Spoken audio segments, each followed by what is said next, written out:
Morning! It's an early one today. I don't think it's 7 AM yet. Thought I'd get up here early, beat the crowds, and take you guys on a little plot tour for the end of May. Let's start with this little showstopper on the plot. My lovely Lupin that PBA bought me a couple of years ago. It's now in full bloom, as you can see. I think it's 21 flower spikes on that one.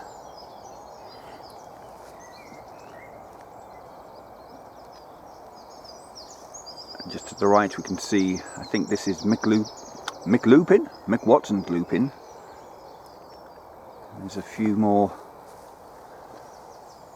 down here that are just starting to emerge. As some of you may know, lupins are my favourite flower. Look how fantastic they look.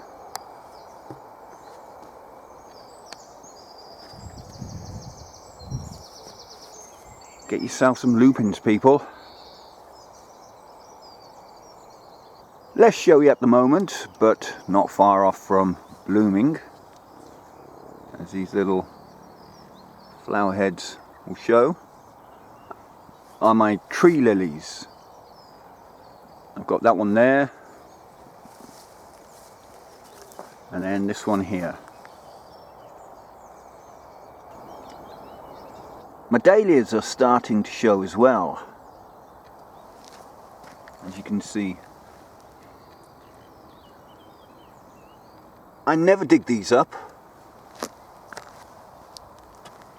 I always leave them in the ground, and for the most part they always come back, especially this one here. Every year that comes back, and has done so for, I don't know, last 5 years maybe. So for those of you that don't want to dig your dahlias up, just leave them in the ground. Seems to work for me anyhow. Look at that. I think this is my Redhot Poker. It's put out its first flower.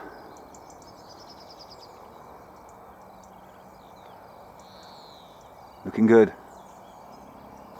These self-seeded foxgloves, or digitalis, are in bloom at the moment as well.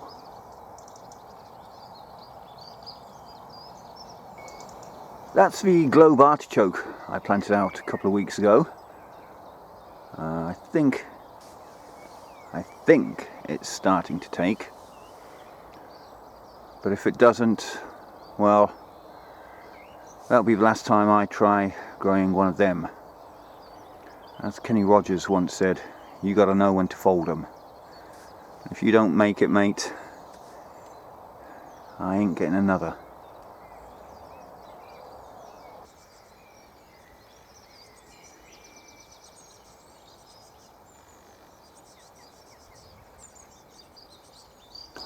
Holy smokes, I was just walking up to the top end of the plot here, just to carry on with my plot tour. I had the camera switched off and I was just going to show you guys what I was going to film next, when a sparrow hawk swooped down and just took a blue tit out the sky. Let me just spin the camera around. It happened just above this shed here. I don't know, about 10 foot above the shed. The sparrow hawk swooped down, took the blue tit mid-air, and then flew off in that direction. Yeah, never seen that before. Anyway, poor blue tit, but on with the tour. Right, on to the vegetables now.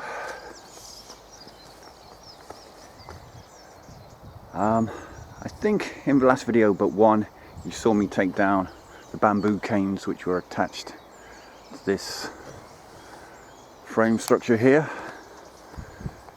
And as you can see, I've put up some trellising,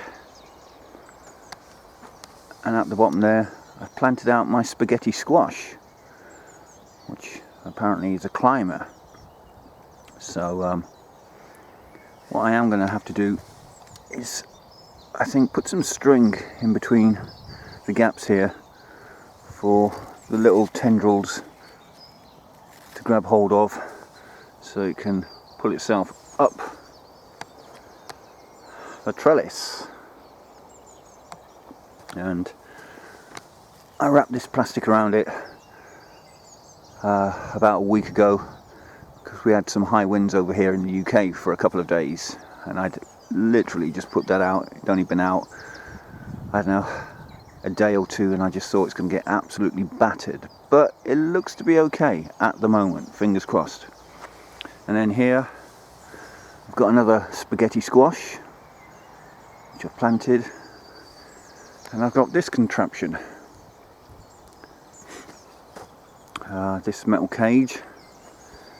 We get these at work, and they come attached to a pallet, so I obviously took the pallet off, took the cage, and the aim and the hope is that this spaghetti squash, I'm going to have to try and help it along a bit, will thread its way through the cage all the way around here, and hopefully enjoy life playing in this. My 3 honeyboat squash plants, they're starting to look okay now.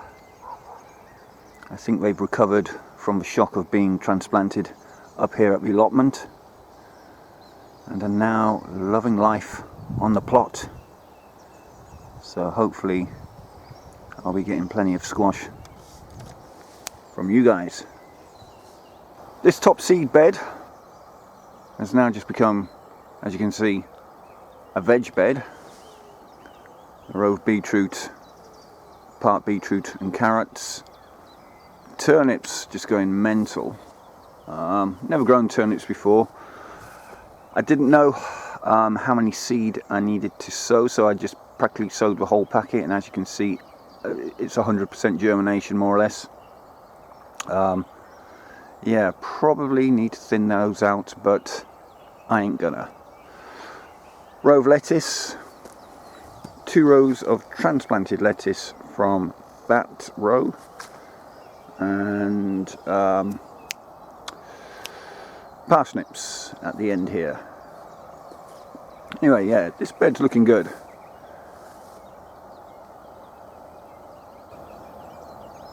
The star and onion sets are looking okay, although I do have 4 that have gone to seed. I've left them in the vain hope that they might fatten up, but I know they're not going to, and should really pull them. But yeah, slightly annoyed that, like I said, 4 have gone to seed so early in the season. More onion sets, obviously about a month behind these guys.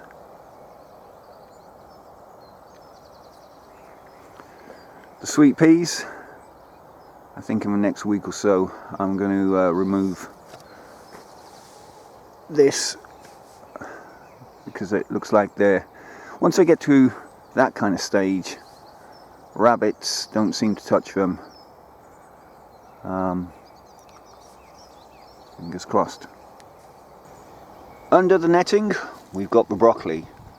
I'll remove it, show you what's going on, and then we'll probably have to re-net these guys because of the pigeons. Alright, ignore the weeds, just concentrate on the broccoli florets, which are starting to form.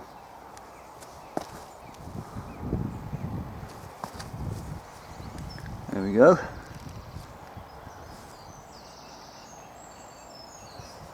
They're doing okay.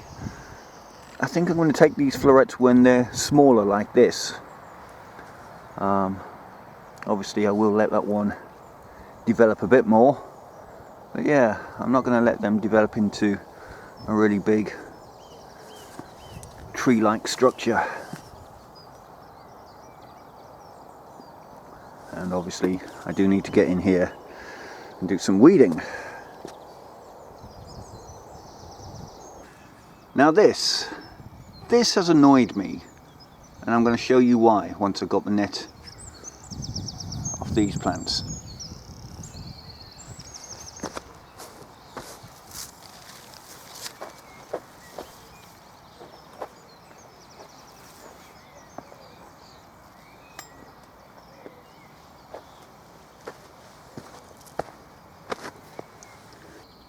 This is 2 rows of Popjoy.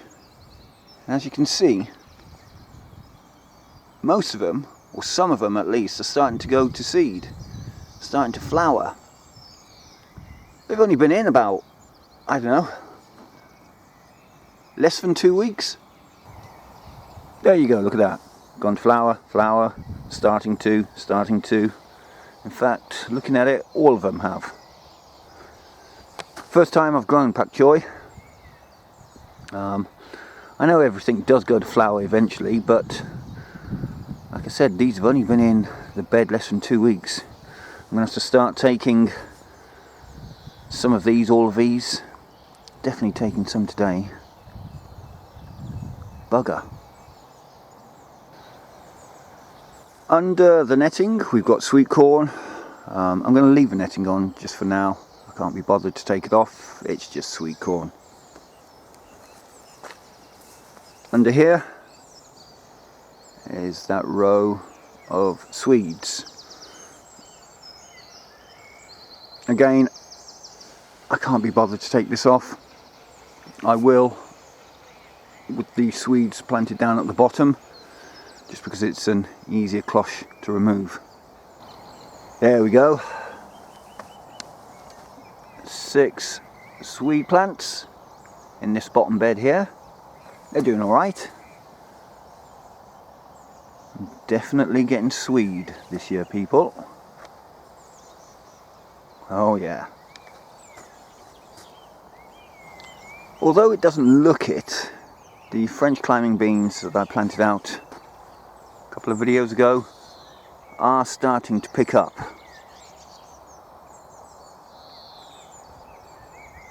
In a couple of weeks they'll be snaking their way up those poles, doing a bit of pole dancing.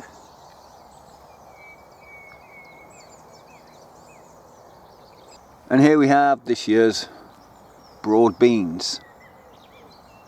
Bit of a ragtag bunch this year, not as good as previous years, but hey, broad beans, I'll take them. You know, I don't think I've shown you the grapevine yet. There we go. Grapes are forming. There we go. Bumper croppage 2020, people. As always, it loves scrambling through the rosehip bush. Yeah. Still having a go.